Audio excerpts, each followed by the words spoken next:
আসসালামু আলাইকুম বন্ধুরা, সবাইকে সিস্টার্স কিচেনে স্বাগতম। আবার একটি নতুন রেসিপি নিয়ে আপনাদের মাঝে চলে এসেছি। আজকে আপনাদের মুরলি তৈরি করে দেখাবো, তো সাথেই থাকুন। প্রথমেই আমি একটি পাত্র নিয়েছি, পরিমাণ মতন আটা নিয়ে নিব। আপনারা এটা ময়দা দিয়েও করে নিতে পারবেন। পরিমাণ মতন কালো জিরে দিয়ে দিব, স্বাদ মতো লবণ দিয়ে সুন্দরভাবে মিক্স করে নিব। পরিমাণ মতন রেগুলার রান্নার তেল দিয়ে সুন্দরভাবে মিক্স করে নিতে হবে। আমি আটাটা মুঠ পাকিয়ে দেখে নিচ্ছিলাম আটার সাথে তেলটা খুব ভালোভাবে মিক্স হয়েছে কিনা। এরকম হলে চাপ দেওয়ার পরে যদি ঝোড়া ঝোড়া হয়ে যায় তাহলেই বুঝতে পারবেন আটার সাথে তেলটা সুন্দরভাবে মিক্স হয়ে গেছে। এখন আমি কুসুম গরম পানি দিয়ে দিব। পানিটা আমি একেবারে দিব না, অল্প অল্প করে মিশিয়ে নিব। তারপর সুন্দর একটি ডো বানিয়ে নিতে হবে।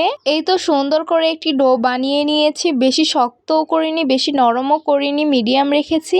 অফ ক্যামেরায় আমি একটি রুটি বেলে নিয়েছি। বেশি পাতলাও করিনি, বেশি মোটাও করিনি, মিডিয়াম রেখেছি। এখন একটি ছুরির সাহায্যে এটাকে চিকন করে কেটে নিব। বেশি চিকন করব না, আপনারা যেই রকম পরিমাণ খাবেন সেই রকম পরিমাণ এটাকে কেটে নিবেন। এটা যদি আস্ত রাখি তাহলে অনেক বড় হয়ে যাবে, তাই আমি মাঝখান থেকে কেটে নিচ্ছি। আপনারা চাইলে আস্তই রেখে দিতে পারেন। এই তো সুন্দরভাবে টুকরো করে নিয়েছি। এখন এগুলোকে ভাজতে চলে যাব। চুলায় একটি পাত্র বসিয়ে দিয়েছি, রেগুলার রান্নার তেল দিয়ে দিলাম। তেল গরম হয়ে গেছে। টুকরো করে রেখেছিলাম আটার পুরগুলো, সেগুলো এখন দিয়ে দিব। এইগুলো আমি নাড়ার উপরে রাখবো, তাহলে একটার সাথে আরেকটা লেগে যাবে না। আমি যেহেতু সাদা মুরলি বানাবো তাই আমি এটা বেশি লাল করব না। আপনারা চাইলে লাল করেও ভেজে নিতে পারেন। এগুলো আমি মুচমুচে করে ভেজে নিয়েছি, কিন্তু কালারটা আনিনি। এখন একটি স্ট্যান্ডার চাকনির সাহায্যে তেল ঝরিয়ে উঠিয়ে নিব। চুলায় আরেকটি পাত্র বসিয়ে দিয়েছি, পরিমাণ মতন চিনি দিয়ে দিলাম। সামান্য পরিমাণ পানি অ্যাড করে দিব। এই তো চিনিটা গলে সুন্দরভাবে বলক চলে এসেছে। এইখানে আমি একদম সামান্য পরিমাণ লবণ অ্যাড করে দিয়েছিলাম। আমি সবসময় মিষ্টি খাবারে একটু লবণ দিই, আপনারা যদি না খান তাহলে স্কিপ করতে পারেন। এই তো চিনিটা পাক চলে এসেছে।